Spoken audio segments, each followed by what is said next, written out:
Well, let me Okay, clarify. well, This you know is what, not brave Lyle? I will space. see you in the ring, and we will have out there. Challenge thrown. Robyn likes go. nothing better. This has now deteriorated. I'm giving you all 5 before I have to head out. You're listening to the AVIT Amplifier. Each week, we'll feature voices and ideas that need to be amplified in the higher education and pro-AV IT communities.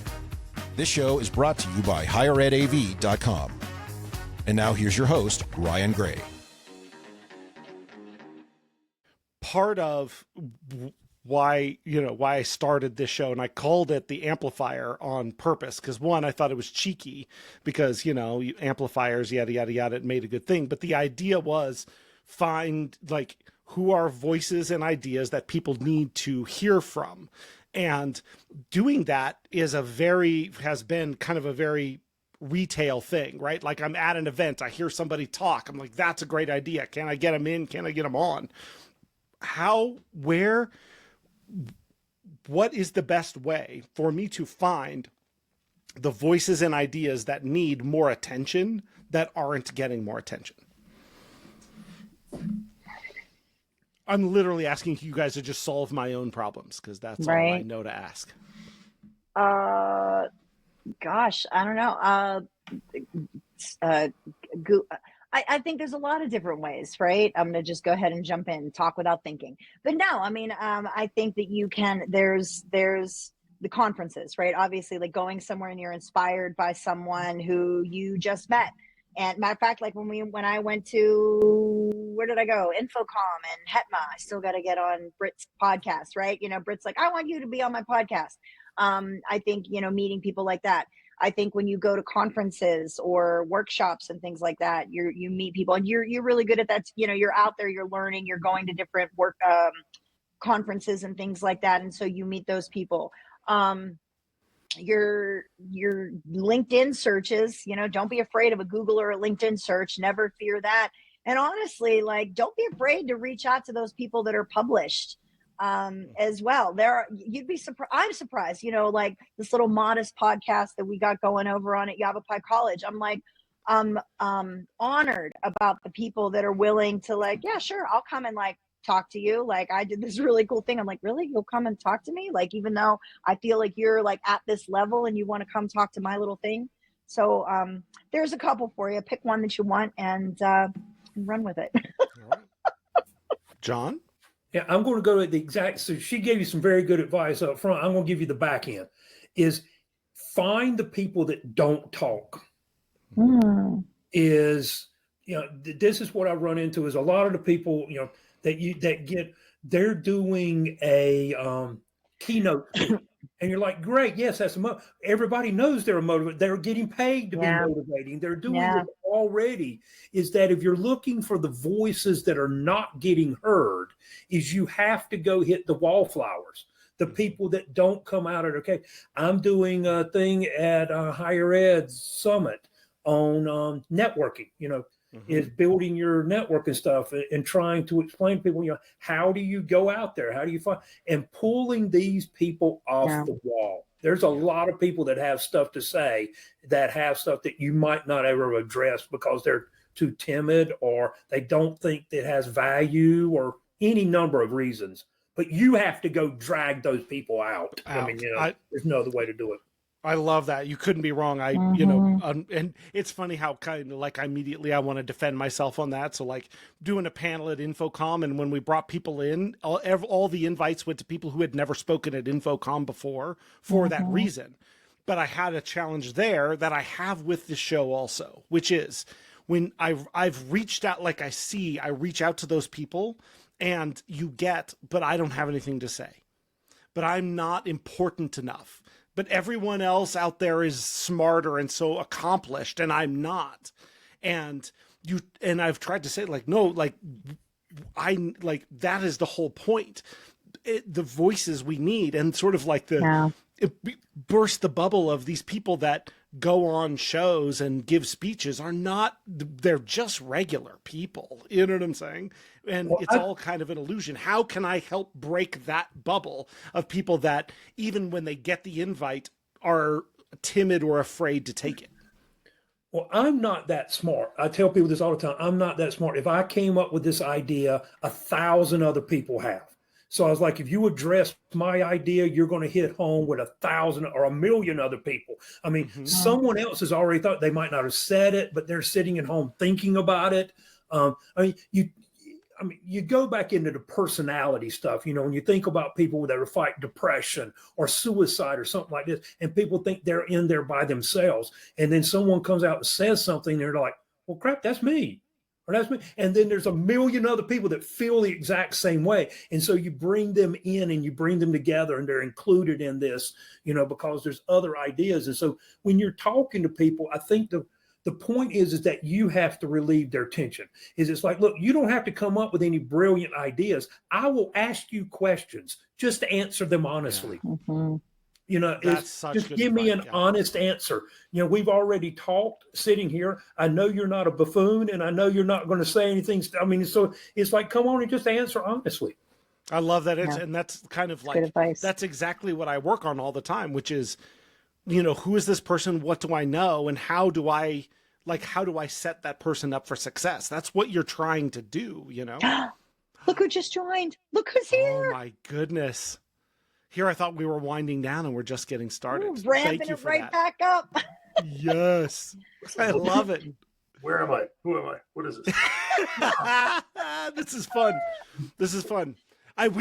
We're on kind of a serious topic and then a new person showed up. This is fun. Okay. So again, hang in there. Yay, Tom. Hey, what's up? Okay. So fun. I don't have to introduce Tom to Robyn because they know each other very well. And actually, I probably don't have to introduce Tom and Jon because both are ETC folks, right? So Jon Hamilton, Emory University.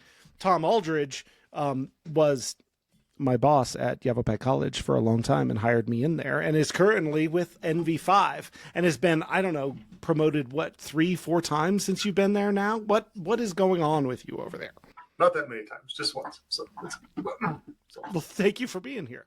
All right, so I'm going to surprise you with the question that we were just talking about, which is, if there are people out there, because what we were talking about is trying to get voices amplified that is hard, that haven't normally been heard. And sometimes people who haven't spoken or haven't done anything feel like they don't have anything to say or feel like they're not worthy of being on a show or doing a panel or something like that. How do we encourage those people to take the step to actually put themselves out there? Before he answers that, I want to throw in there, if they don't feel like they have enough value to be on this show, you need to work on their self-esteem right there. I mean, yes. Do you see why I love Jon so much? Oh my gosh. Yes. All right, this is a side and we're going to go back to that answer, but I have a secret agenda to turn the Higher Ed AV Awards into a roast. And I want, and it's going to be up to you, Jon, to really write the great material to roast all the people in the room. So yeah, but you know what's going on there, don't you? I don't respond to, you know what's going on there, don't you? Because it's a thing that you use to get my agreement before you say the thing, and then I can't walk it back. So go. Going back to the Hall of Fame thing. Yeah. So I'm being inducted into the Hall of Fame at that name dropper. Oh, you're being inducted to the Hall of Fame. So me grilling myself up there on the stage, I guess it would work, I could show up with a few. We can create a digital avatar of you and have it poke fun. No, I feel like you should take the microphone and just begin roasting all the people in the room when you get that award. Yeah. That's awesome. That's funny. Okay, so we were joking around. Tom, help, because actually Tom is somebody who, and again, I like to hear myself talk more than anybody else, who has identified talent in people that I don't think they always saw in themselves and help them bring it out. So how do we do that? It's a good thought. I was thinking about presentations for the upcoming ETC conference, and finding somebody who doesn't think they have anything to say and co-hosting with them or co-volunteering the panel with them, and go, hey, you guys have this going on. It's really great. Would you want to present with me at a small conference first, like that, and get people confident, I guess, maybe an obscure podcast first and then a conference, something like that. But it's funny. I was actually going through like LinkedIn and looking at the time frame and everything on the next DTC conference and going, there's some people out there that have really cool projects and cool ideas, and what we're doing is not that special. Like, it is. Yeah. Like, you want to present? I'll present with you. Like, if you're, worried about it or concerned, I don't know. That's just a low hanging fruit, is being on being the focus with them to take some of the focus away from them. Well, I like that. It's like someone like where you get to see now, projects at a lot of places, people who may or may not be connected, people who may think they could never present on it. And you can do like you said, like, no, I know what people are presenting on at these conferences, and what you're doing is at or above their level. So come with me. I'll set it up. I'll get it done. And we'll use this as an opportunity to pull you up. It was awesome. But that's something that I brought up to HEPMA a few times was, there's a lot of people that are not skilled, let's say, in building a presentation. But there's a lot of them that you could ask questions. We talked about that before. Not good at running the podcast, but a good, guest on a podcast. So if you could get someone up there to ask them, so what did you do with this? And they go, then they get to talk about themselves. But when they try to come up with something, and I need slide deck, and then I got to come up with a joke that's going to be in between, and then I got to know what I'm thinking. It really throws a lot of people off. Never underestimate the value of a good conversation or panel, for sure. I think that's some of the most, just listening to people talk about what we've done, and like feeding off of each other, and feeding off of the audience questions and things like that. I agree. I think those are great opportunities to bring voices to life and give people opportunity, for sure. Sorry, I didn't mean to interrupt. Nope. It's familiar. That's literally what we're here to do, Robyn. Come on. I'm going to have to tap out, Ryan. Yes. Congratulations. Nothing but good things going to everyone. So enjoy your evenings. Thank you, Jon. And you will, and when I send you this invite, you're going to book a time to come on the show yourself, right? Sure. Anytime. I told you, anytime. I'll be listening. Anything to support you. I appreciate that. Well, after 100, I'm ready to be done. So be thinking about what you can do to just blow it up. Well, after what you said about the 001, I think you should save me for $9.99. That way, when it goes, it's on. No, we ain't going to make it to $9.99. I promise you that. Do one a week, one a day. No, nope. All right. That's one you, Jon. continuous fun forever. That's just Yeah, exactly. cool. All right. Bye, Jon. Bye, Jon. Good to see you. Cool. Well, no, I just wanted to jump on and say I didn't realize it was end of day already until I looked down at my calendar. I was like, oh no. It's all right. It started. So cool. It's good to see you. This is going to be all right. So thank you for being, this is kind of fun because we got the YC group. This is going to be fun because I don't okay. All right. Hold on. Here we go. This is awesome. Lyle, what's up? I'm sure. Lyle, what's up? Hey, what's good, people? Well, it's good. Okay, so Lyle, just you got a little feedback coming back. It's okay. We can deal with it. He won't. I'm just all loud. right. Lyle Waldron, University of Trinidad and Tobago. Welcome and thank you for being here, sir. How are you? Busy, tired, up to no good. Hopefully making good decisions in that order. And when were you going to start that or not? Touche. Ever since we got off that ride in Orlando, here we go again. Oh man. Okay, so Lyle, Robyn, you would have met before at Infocom, but there's a lot of people around Infocom. Lyle, Tom Aldridge. Hey.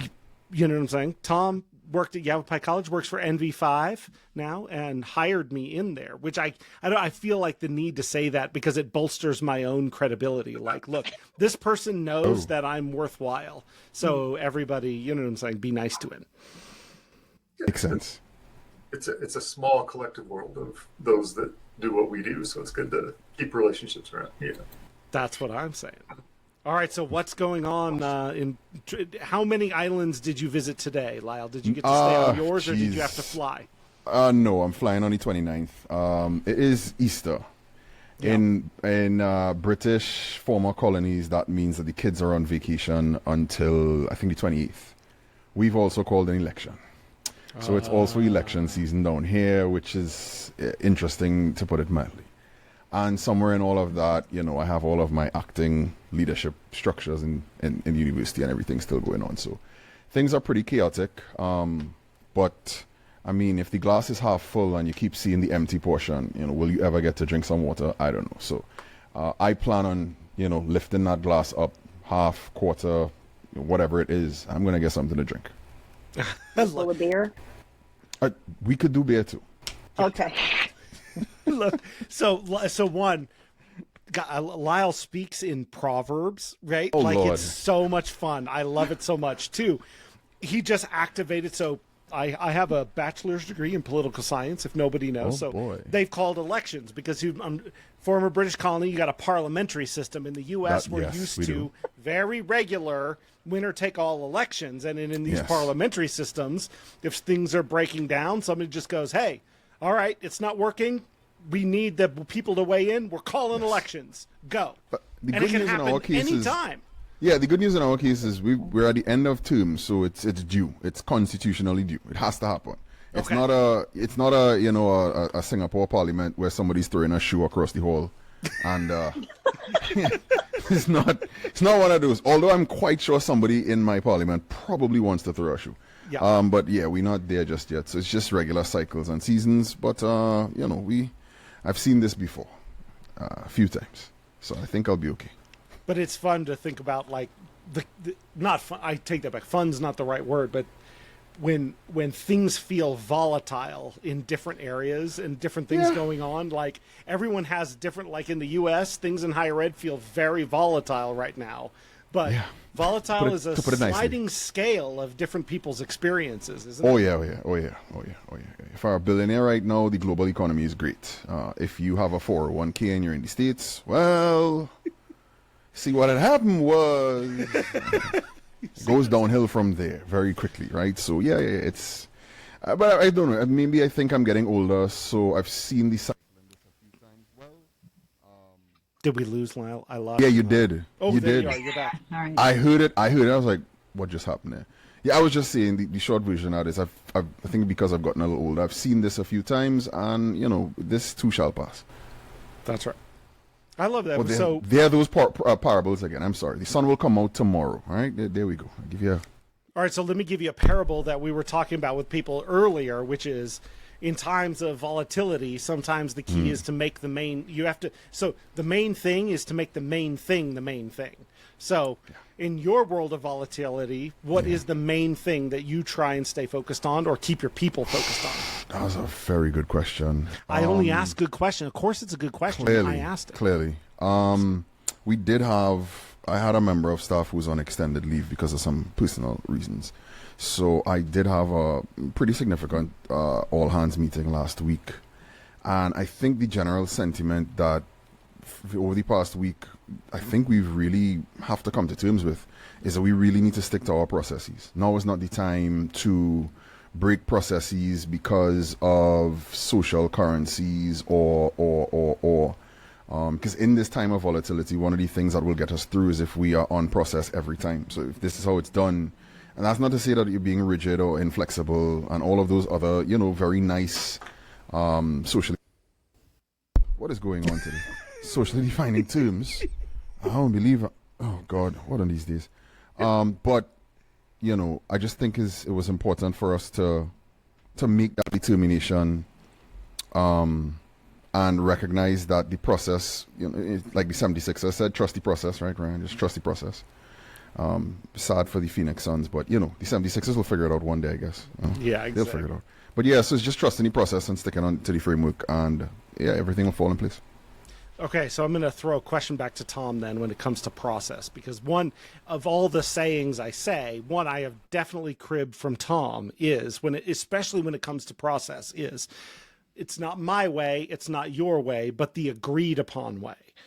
And is something that he said when, when we were as a team trying to bring things together. And it was a really interesting way of talking about like buy-in in a way that when there is volatility, if you have to retreat to process to keep things moving forward, if it had a sort of collaborative nature to it. So the question is, I like to ask two-barreled questions. So, okay, when it comes to the agreed upon way, and it relates to what you're doing, which is, how have you enabled groups to do that? And how are you thinking about that now in your current role as you are trying to build kind of a new team and go out and bring more people into your organization that maybe have a different way of thinking than folks who have been there before? And don't say anything that'll get you in trouble. Go ahead. I'll just go down the path of the agreed upon way can change. I guess that's like a very important thing to keep in mind. And in the back of my head, while the previous conversation was going on, I was just thinking about the stability of projects in higher ed right now across the board based on the political landscape. It's like the agreed upon way may have been this contract in place to do this project over this amount of time for this amount of money. And that agreed upon way is changing. It's like, hey, we have to agree differently now to do this or not to do it at all. And it's not difficult to do it. It just takes flexibility, communication. One of the things I've been talking about with kind of my new team over the last couple of weeks is change versus comfort and empathy. You're in the wrong business if you want to be comfortable all the time, and you definitely have to look at everything with empathy because things are going to change. Things are just going to be a little. I don't know that they'll be unstable. They're just going to be different than we thought they were a few months ago, and roll with it. See what happens. From the landscape I'm in now, or the area of support I'm in now, higher ed projects could have some false starts, could get paused, but projects outside of higher ed could find funding and take off. So it's kind of one of those things where we're just kind of play it by ear, see what happens. But it's definitely been an internal thing. Like, you can't follow your process if your process keeps you from being successfsul. But at the same time, the agreed upon way might need to change, and so might our processes. And that seems a little vague, I think, but it's just kind of a safe way to say, stand by, hang in there. We'll see what happens over the next few months, few years, whatever it ends up being. And it goes to that same thing of like, keep your eye on the end goal. And you know what I'm saying? If the main thing is the main thing, that'll help guide through some of those. So if your main thing was complete this project in this exact amount of time, and something comes up that is going to throw that, okay, now we have a funding problem and we can't do it in this amount of time. If you can't adapt to changing the scope, changing the time frame, changing, something else, what were you committed to? The process of the project or the end result of the project? Right now, one of the things potentially going to change is, we thought we had an opinion of cost agreed upon, but tariffs and things like that are going to change that. Man. And that agreement's going to have to change, be reevaluated. It's a landscape, for better or worse, people have got familiar with over the last 6-7 years. Like, hey, you could get a pandemic, you could get political change, things like that. You wouldn't have thought that would be the driving force between components that come from another country making things cost 3 to 4 times what they did before, but it could be a reality. So I'll turn, again, I can go down, there's a lot going on and there's a lot of challenges with it. One of the things that I think people who are resilient adapt to, volatility and change can create spaces to move. This is such a bad thing, but it's a Game of Thrones reference, which is like chaos is a ladder. The things that break up the normal processes create opportunities for things that might not have been possible otherwise. So has anybody seen this? And I want to throw it to Robyn, because Robyn's been living in this kind of weird world of constant change and chaos. How do you view uncertainty in terms of making things happen that might not otherwise have taken place? Well, me, I thrive and I love the chaos and I like the change and I like seeing what's next, right? I think my brain is scattered to begin with, which is why I love the chaos. But I think coming back to also Tom's comment about empathy, I think that people are, there's a fear of change in some people. Some people embrace it, right? And they're willing to break it with me and I'm down. Let's break this together. but it can't just be about the people that are willing to break it. It's got to be about everyone. You got to almost everyone, you want everyone to come along, right? And so you do have to be empathetic and listen, right? And try to comment things and try to find those things that help those people that may be a little bit reluctant to break it with you, to see those opportunities as well that exist, and help them see that, like, yeah, this is a little weird, this is a little different, this isn't really like what you're used to, but see how cool this could be. And it may not be the first thing that I present to someone, it may not be the second thing that I present to someone, but if you keep trying, and then there's going to be that thing that makes it click in their head and goes, oh, okay, I see what you're trying to do and why you think this is neat. I'm willing to follow you. I'm willing to go along with you. I'm willing to try as well. So never kind of stop seeking for that like weirdness, that what's next. Do it with a little bit of purpose, and just know that you can't do it alone. You got to bring people along with you, not just the easily willing, but with a little bit of compassion and empathy. So you make sure you catch everybody. I think that's what.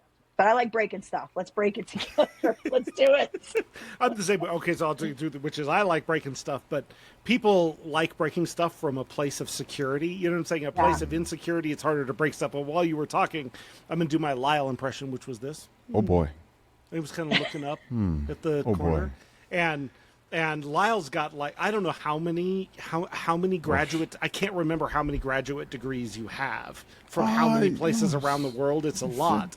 And it published a lot. So how would you, but in your experience and work on business process and all that, how does that relate when you're talking about, like, not being afraid to break things, but also bringing people along in that change and making them comfortable enough to go with you?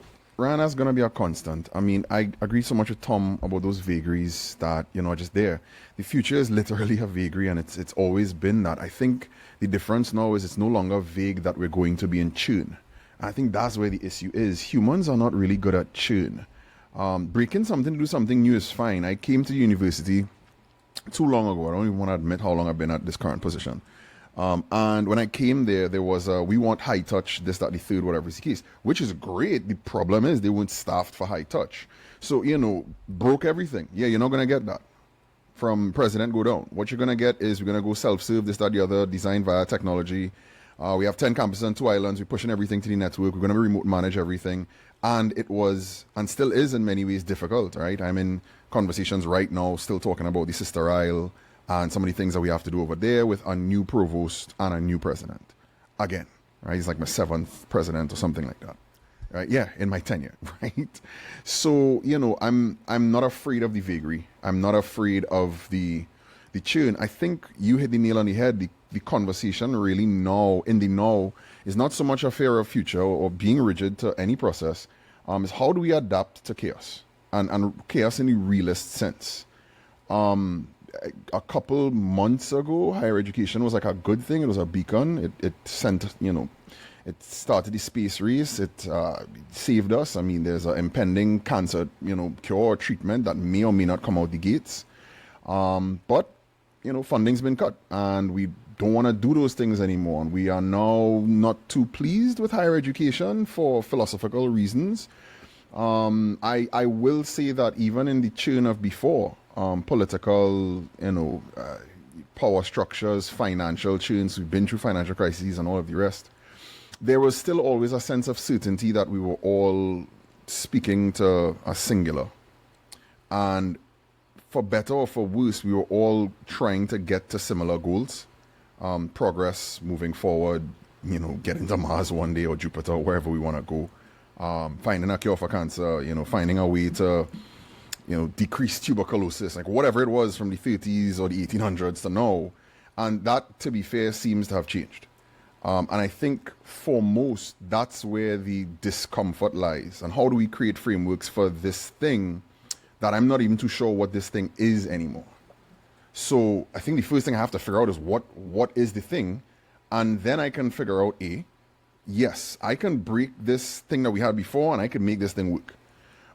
B, you know what? I'm going to take my ball and go home. I'm good. Y'all have a good one. All right, Robyn, you see if you can figure it out. All right, Tom, I'm out. I'm early retirement. I'm out. does it, like, I'm going to go do Bitcoin or something, but at least it'll give people like those options, right? I think for me at least, and that's why I was so focused on process with the team. Part and parcel of our process, to be fair, is reviewing the process. Every process gets reviewed, right? Every process is versioned. The constant here is change. But I think what we're enduring right now, I don't want to say suffering, I think it's definitely enduring, is chaos. I think chaos is scarier than change. Yeah. So I was in a session at an event this past week, and it was being led by the president of a community college, and the title was like leading in a VUCA world. And VUCA, an acronym that's come all the way back: volatility, uncertainty. I can't remember what the C is. CNC, just say CCA. Is it chaos? Oh, chaos. Fine. But we've been saying, and uncertainty, or uncertainty and ambiguity. And so it was good because she set it up as more of a round table of leaders, and it was awesome.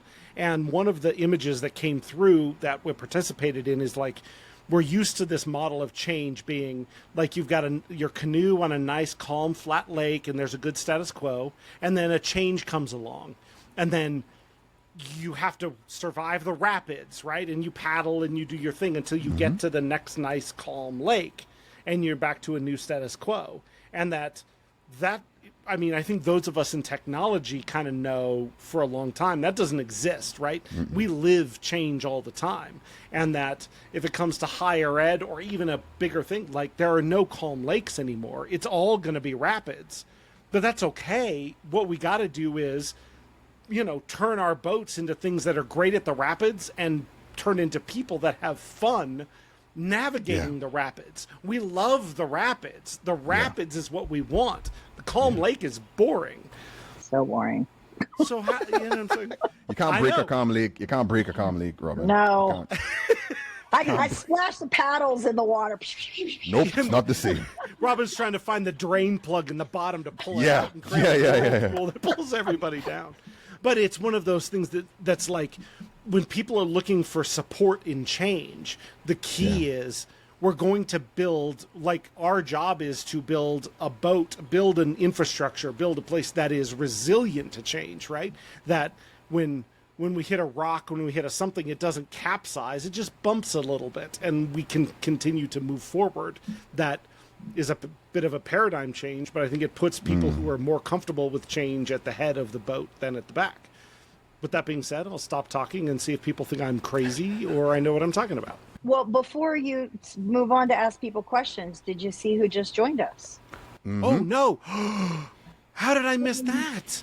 That deserves a radio intro, ladies and gentlemen. The world's greatest AV manager of every year. She's your favorite, my favorite, and everyone's favorite. It's Britt Yenser. Britt! That was, all right. We recorded that, so we can use it rejoin? for anything you want to use it for. You know what I'm saying? When I transition to my next hobby, which will be a pro wrestler, I will be using that as well.